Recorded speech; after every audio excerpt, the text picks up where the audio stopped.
почитувани медиуми, сакам да ја информирам јавноста за тоа дека Општина Штип склучи договор, меморандум за соработка со Сдруженијето на универзитетски професори Европски соцзвездија, преку кој што меморандум за соработка се отпочнати обуки за врсничко насилство, нивно препознавање на врсничко насилство, спречување и превенција, односно делување во конкретен случај.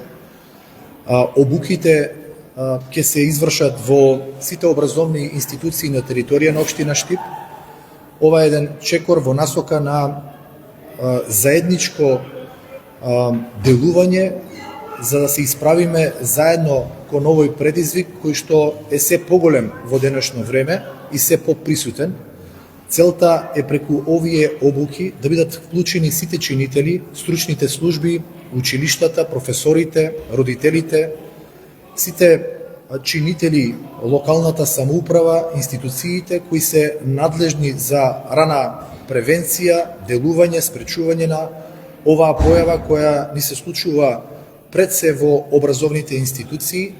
Имаме обврска како локална самоуправа да создадеме средина во секое училиште која ќе биде основа за развој на секој ученик, средина која што ќе овозможи секој ученик да го искористи својот потенцијал кој го поседува и да се чувствува безбедно и сигурно. Но за да дојдеме до оваа состојба, потребно е заеднички да се работи на подигање на свеста и затоа најповеќе сакам да се заблагодарам на професорката Тања која навистина додава вредност во овој процес и преку овие обуки кои што ќе се спроведат во училиштата во Општина Штип, верувам во прва фаза дека ќе се подобрат состојбите, а веќе од периодот годините кои што следуваат, верувам дека и ќе се спречи тоа присуство на врсничко насилство кое ни е појава во нашето општество. Многу сум нестатен. Прво би сакала да искажам јавна благодарност до градоначалникот на Општина Штип, господинот Иван Јорданов, бидејќи навистина е ретко, ова е без лажност, го кажувам, ретко кој умее да препознае што навистина значи општествена одговорност и што значи градење на безбедна и здрава средина за растење на генерации кои што се иднина не само на градот и на општеството во кое што живееме. Не случајно, уште самиот градоначалник кога разговаравме, токму истакна потребата и локалната власт да се вклучи во препознавање и превенирање, но и решавање на овој проблем. Како што спомена градоначалникот, првата фаза е таа обука која што ќе се врши за наставници, стручни соработници, раководни кадри во образовните институции, бидејќи тие се први покрај семејството, нели, кои што се соочуваат со проблемот на меѓуврсничко насилство, бидејќи процесот на воспитание, јас што велам, малку е запоставен од секогаш овие веќе 30 на години се посветуваме повеќе на процесот на давање на знаења, нови искуства, воспитанието малку на некој начин со сета таа транзиција која што боледуваме повеќе од 30 години ја запоставивме, меѓутоа благодарност на личности кои што сакаат да направат напредок и да градат здрави генерации, се случуваат и ваквиот тип на обуки,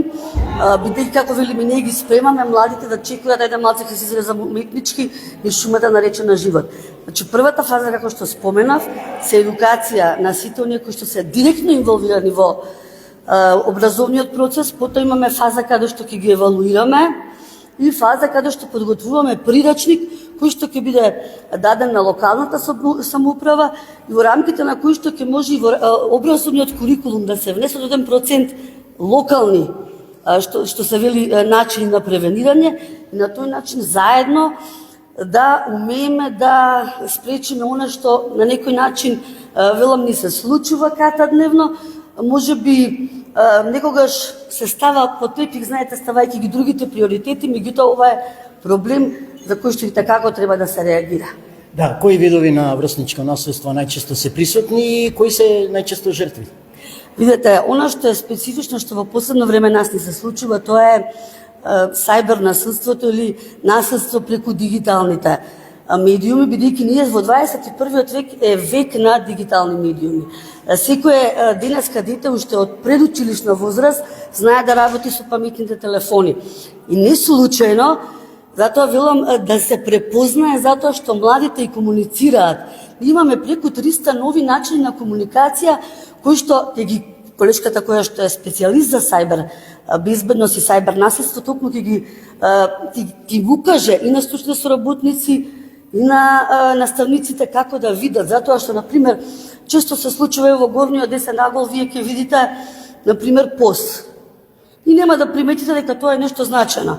И ќе се премолча. Тоа е parents over shoulders.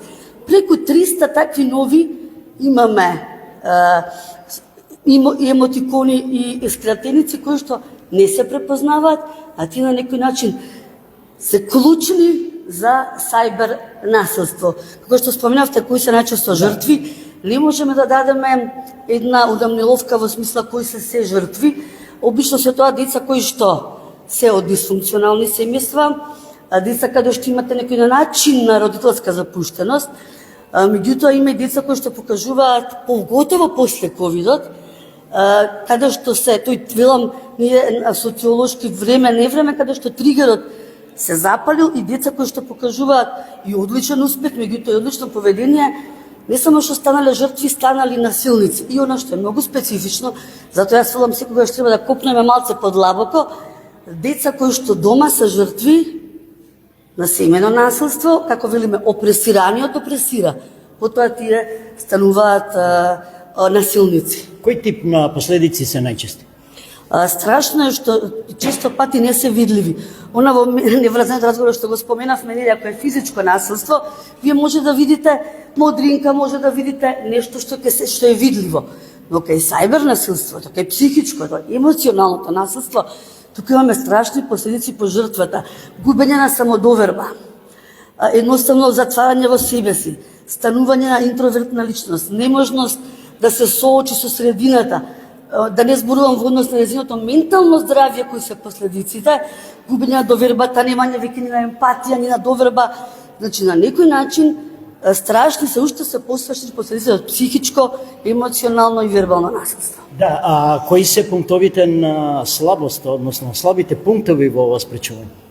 Во која смисла? На спречување на овие видови на врсничко. Значи, кои се слабите пунктови? Слабите пунктови се затоа што не да се препознаат. И затоа што жртвите, плашејки се од осуда на средината, да не бидат исфрлени од групата на врсници, од нивното друштво, негогаш се плашат и дома да признаат. Имаме ние разговарано со многу жртви кои што дома се плашат, затоа што се уште живеат во некои патриархални семејства, каде што авторитетот е се уште јак на таткото, и тоа се слабите му и недовербата, да речеме, во смисла не на институциите, меѓутоа често стравот и страмот, како мокни емоции, се причина да не се каже. Што се од тие млади луѓе, што се тие ученици понатаму, како со нив? Значи се работи, затоа велам се овие обуки прво да им помогнат самите стручни соработници, педагози, психолози, социјални работници, да им помогнат како да се справат, да се охрабрат, да го кажат тоа, потоа класните раководители, меѓутоа да им се даде на некој начин, јас би рекла, ветер во грб, да се соочат, да го признаат, затоа што решавањето и работата со жртвите е многу полесно ако се соочи со тоа, го призна и на тој начин има можности, како што кажав, и самите институции на системот се функционираат, центри за социјална работа, велам на едно повисоко ниво, меѓутоа првото ниво и работи со семејството, нормално наставниот кадар има родителски совети каде што ќе се истакне токму она што го работиме, дел ќе бидат вклучени и членови на семејството во тие работилници, така да велам со сеопскупност, активност на сите чинители ќе градиме здрави генерации. Дали имате некаква анализа за колку проценти е изголемено врсничкото насилство пред короната, но и по короната, еве да го земеме тој период? Така, за овие 6 години ние во континуитет правиме анализи. Со колешката Софија Георгиева направивме еден прирачник кој што онлайн може да се види, каде што има токму проценти, дека повеќе од 30% е зголемено, поготово сајбер насилството. Затоа го споменав дека тоа е специфичниот момент да ние научиме како да види да се согледа и како да се работи, да ги научиме тие на некој начин скратеници со кои што тие вршат насилство, како се договараат за жртвите, бидејќи жртвата може се да избрише и потоа, меѓутоа, тоа е 24 часовно насилство. Тоа не кај машките, кај машката популација или кај женската? Веќе немаме, како за разлика од порано, кога да речеме или физичкото насилство доминирало кај машката популација, сега веќе имаме мала разлика, поготово што женската популација е повеќе ризична во контекст на сајбер насилството и во контекст на емоционалното и психичко насилство. Колку родителите имаат контрола над децата врз телефоните кога се ислично? Знаете што тоа јас го поздравувам и од рамките на Министерството што се залага и јас 10 години го говорам дека треба да има промени во Законот за семејство каде што имате казна, но не е само казната, работата е да превенираме. Некогаш родителите не сакаат да признаат. Знаете како моето дете не може тоа да го направи или пак го одобруваат. Имавме случаи каде што родителот вели: па што ако му удило еден шамар или ќе го бутне 2 скали што може да скрши. И тоа е страшното кога се учи во семејството дека насилството е нормална појава. Поентата е, затоа велам на секое ниво, во секое микро делче од општеството да се направат, да се осознаат некои работи, меѓутоа да се влијае и на семејството, бидејќи тоа е јадрото, сакале или не. Образованието е втор сегмент, втор дом на децата, кој што го надградува она што е пропуштено, но клучното нешто токму е семејството. Директорке, што и како, на кој начин гимназијата? Вака, гимназијата е отворена, е едно отворено училиште, динамично училиште, во кое што се следат сите процеси, затоа што има многу промени настанати наназад, гледајќи во годините и денес, и во однос на учениците, и во однос на родителите и наставниот кадар. Несомнено се потребни вакви обуки, затоа што наставниците иницијалното образование секој го добиваат преку студиските програми, меѓутоа овие обуки и надградувања и јакнење на капацитетот на наставниците да го препознаат, да го превенираат и да го детектираат и да го и да го решат проблемот кој што се појавува е многу важно. Затоа ние како училиште се трудиме да бидеме во тек со времето, со се што се случува во однос да го изградиме и да го заокружиме тој триаголник наставник, родител и ученик. Секако, како што каже и професорката, најважно е јадрото, семејството, меѓутоа и ние како образовна институција сме тука да им помогнеме и да ги спречиме тие несакани дејанија што се јавуваат во поново време, за жал, кај младата популација. Ние како училиште се стремиме да бидеме едно динамично, едно современо училиште во кое што ќе излеземе во пресред на сите предизвици кои што се појавуваат, и сметам дека оваа обука ќе биде исклучително важна за нашиот наставен кадар, стручните соработници и раководството, за да можеме да ги надминеме тие недостатоци, односно појави, и да го градиме патот што ни е зацртан во нашата мисија да бидеме современо училиште. Истовремено изразувам голема благодарност до нашиот градоначалник што секогаш е тука да помогне во превенирање на сите предизвици што се појавуваат кај младите и да ги насочиме, да ги образуваме и да ги воспитуваме во едни здрави личности кои што ќе бидат подготвени за иднина.